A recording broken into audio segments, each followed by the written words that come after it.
उनकी ताकत होनी चाहिए कि आपकी काम, आपकी आवाज को संसद में, विधानसभा में और पार्टियों के मंच पर भी रखे और उस काम को कराए। आज के डेट में नौकरी की स्थिति क्या है, अभी कभी समीक्षा कीजिएगा। अगर आने वाले कल में अगर नहीं जागरूक होइएगा, नई शिक्षा पर ध्यान दीजिएगा, तो दिया लेके ढूंढने पर मिलिएगा। आखिर कारण क्या है, कारण क्या है सोचिएगा। तब 10% स्वर्णों का आरक्षण मिला, वो 10% से कितना आप आगे जाते हैं कि देखिए, सोचने का विषय है।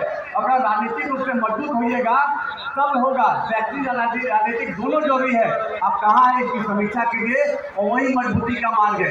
मैं कहना चाहता हूँ राजपूतों की एकता की बात होती है। किसी गांव में देखिए, यह मंच कार्यक्रम में जाता हूँ, वहाँ आपसी मतभेद दिखाई देता है, मतभेद दिखाई देता है। गाँव में जाइएगा, किसी गाँव की उदाहरण हो, या तो 50% 100 के किसी गांव में राजपूत समाज में है तो 50% राजपूत आपस में लड़ रहा है, 60-70% के आपस में। विवाद क्या है? अहम का, अहंकार का, ईगो का, बच्चे के परिवार का, लड़ाई झगड़ा, फिर आर पगडंडी का बंटवारा होता है। अरे भैया, एकता की बात बोलते हैं और ये बात बोलते एक साथ इकट्ठा होते हैं। मैं कहना चाहता हूँ, इस पर सोचने के विषय है, चिंता का विषय है। मैं बार बार हर मन से कहता हूँ कि क्षम में क्षमा के मार्ग पर चलिए। पृथ्वीराज चौहान जी जब अपने दुश्मन को 17 बार क्षमा दे दिए, तो हम अपने भाई को क्यों नहीं क्षमा दे सकते? अपने परिवार को किया तो क्यों नहीं क्षमा दे सकते?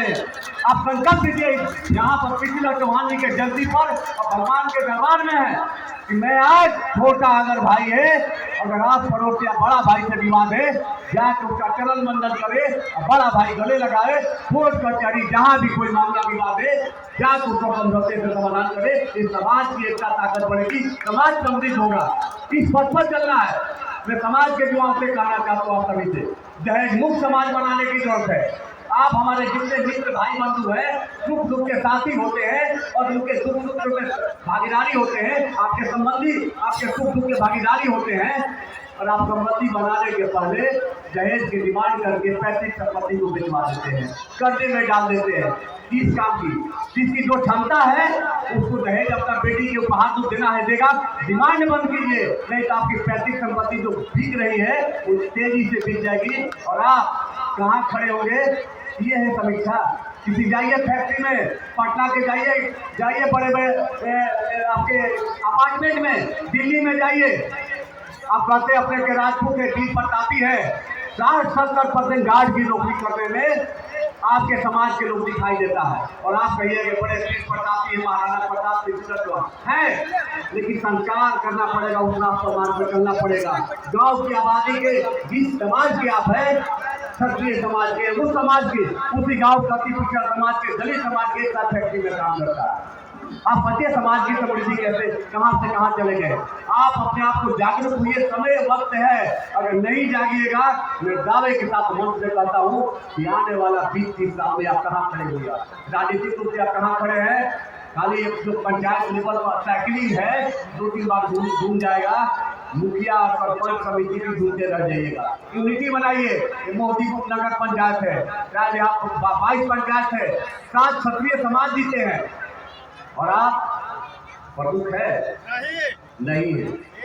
हर किसी का कर्तव्य है कि साथ जीते हैं और सबसे ज्यादा है 3 वाला प्रमुख का 7 वाला क्यों नहीं होगा भाई? कारण आपकी मतभेदता है। आप इसको सोचिए, विचारिए।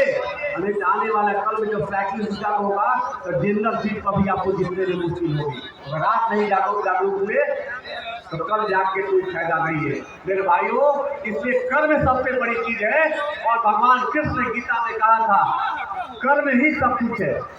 कहा था उन्होंने कि कर्म में सच्चाई है। अगर है कर्म तुम्हारा कल होगा, कर्म में सच्चाई